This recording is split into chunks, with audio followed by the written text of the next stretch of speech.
kaay yéeg Mamadou Mouhamed Ndiaye. jërë ngeen jëf Macky Sall ak troisième candidature am li mbambuli yokk na ubbi l'observateur moom njiitu réew mi ci waxtaanu mu séq ak waa Express Dip Média bu nekk ca France bañ ko laajee ca waxtaan wa ndax dafay doon candidat 2024 la mu leen tontu moo di laaj bi laaj nañu ma ko ay yoon waaye la ma ci waxoon rek laa cay waxaat la ma ciy def bés bu jotee dinaa ko wax ñi ma ko war a wax mu di ñi ma bokkal langue politique ak askanu Sénégal Macky Sall doole ci ne ñi ànd ak man ñoo ngi may investir ngir bëgg ma doon candidat 2024 ndax danaa ko doon am déet li ci kanam rawuti gët suñuy gët ci xët mu njëkk Direct News ñu gisaat ko fa moom Macky Sall ak i kàddoom journal bi bind ne élection présidentielle yu 2024 yi Macky Sall presque candidat anki dina kay xëy di laaj ci xët mu njëkk baadu Macky Sall dafa bëgg a teggib tànkam fa mu ko tegoon nee na constitution bi li mu jàpp mooy mandat juróom-ñaari at bi ñu ma njëkk a fal bokkul ci ñaari mandat yi ma constitution bi di wàññil waaye ak lu ci mën di xew wax ca su jotee danaa ca joxe sama position Walf Quotidien gis ne waxeet mi ngi xeeñ lise ko gis ne Macky Sall mi ngi gën di jege troisième candidature nee na moom Macky Sall xalaatam la joxe woon ci lu mu gëmoon ca jamono joojee waaye nag loolee lu mën a sensé la te mën na ko yóbbu ba mu sensé ab position ci lu mu waxoon Cheikh Yérim Seck ak Alioune Ndiaye di ay journaliste yuy gëstoo ko xeltu ci wàllu politique ci réew mi ñoo ngi wax ci l'Observateur ni ñu jàngatee kàddu yi président Macky Sall yëkkati ci yéenekaay bi di Express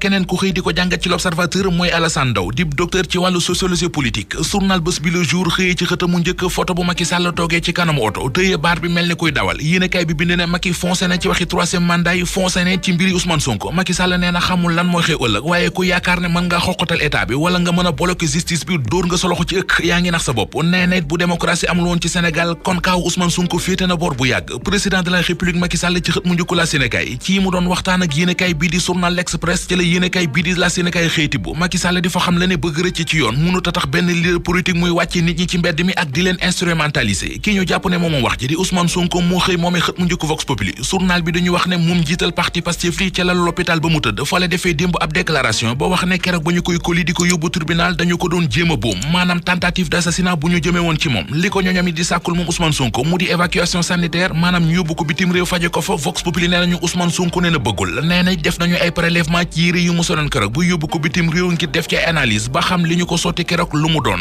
Le Témoin nañu Sonko yamu ca sàkku na ci partisan mi it ñu wéyal xeex bi fi ñu teg seen tànk ñu bañ koo teggi lise ko nañu Sonko mi ngi nësër bésub désobéissance civile mu di bëccëg goo xam ne kenn du déggal kenn akub grève générale ci réew mi ci secteur yëpp ngir naqaro li mu jàppe régime antidémocratique gi mu ne moom la Macky Sall ak ñi mu àndal indi ci réew mi ci xët mu njëkk l'Observateur lenn ci kàddu yi Ousmane Sonko yëkkati démb mu fay wax ne ay soldat lañu te ab soldat li ko war mooy xeex gaay yi Pastef yi ñuy teg loxo ak ñol yi njiital parti Pastef yi di dund jamono ji journal L'Info li mu ci gis mooy chasse aux patriotes maanaam ñooñam yi la ñuy tongal ci ñooñam yooyee ñuy tongal Le Quotidien xëy na dañu xibaar ne coordonnateur bu Pastef ca Pikine coordonnateur bu Pastef ca Kédougou ak coordonnateur bu Pastef ca Kër Massar jàpp nañu leen Le Quotidien mi ñu jox xibaar bi dolli nañu ci ne am na benn xale bu góor bu ñàkk bakkanam démb ci Bignona ci ay manifesté ñu fa doon def ngir doon sàkku ñu jàppoon ci manifestation yi ñuy libéré leen libération nañu xale bu góor boobee faatu ca Bignona Mamadou Koxka ba la tudd tantam nee na balu fital lañu ko dóor ci bopp am na it keneen ku ñu naan Sadio Dramé li ñu ne woon dafa faatu libération nee nañu loolee amul li am ci réew mi mu di kilifa diine yi manqué respect di leen sàllawlu ak di xotti seen worma Source A mi ngi ñuy xamal ne am na ñu jóg ngir xeex ko ngir mu jóge fi ab mouvement la bu juddu ci réew mi ñu naan ko aar ndonoy mag ñi docteur Khadim Bousso moo ko jiite mouvement la boo xam ne yéenekaay bi di Source A mi ngi ñuy xamal ne mbooleem këri diine yi ci réew mi mbooleem tarixe yi ci réew mi tarixe bu ca nekk am na ci représentant mouvement aar ndono mag ñi ko taxawal nee nañu bëggatuñoo gis ñuy sàllawlu wala ñuy manqué respect kilifa diine ci réew mi.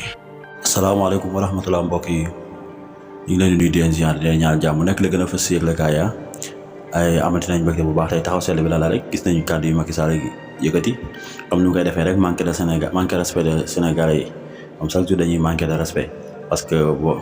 moom li si ëpp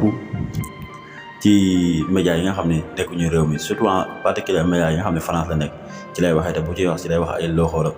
Macky Sall nee na yoon bëgg def troisième mandat yoon mënu terewu ko quoi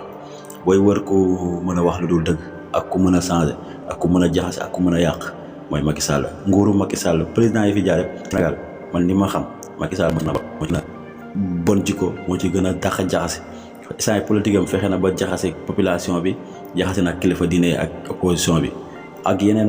ba pare bëgg a ñëw indiwaat jaxase suñu xel ay troisième mandat ay yoon mënu ma koo tere rek nangam ak nangam Macky Sall bàyyi nga demal nga bàyyi suñu réew waaw ñun suñu réew ñoo ko moom bàyyil ñu ko yow nit ko bon nga beneen bi si topp mooy dégg nañ Ousmane Sonko discours bi mu def waaw am na solo wax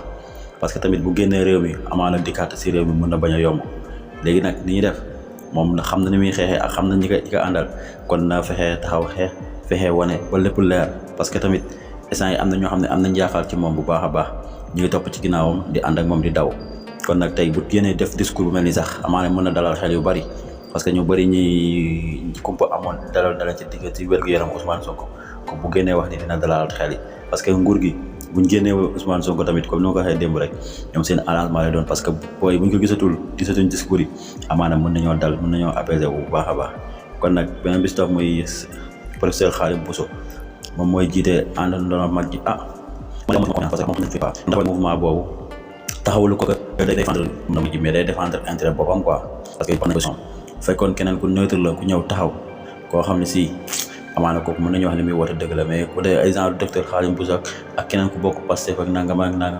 ñooñu ñëpp seen intérêt personnel la ñuy défendre bu nekkoon koo xam ne ku neutre la ñëw taxaw défendre mouvement boobu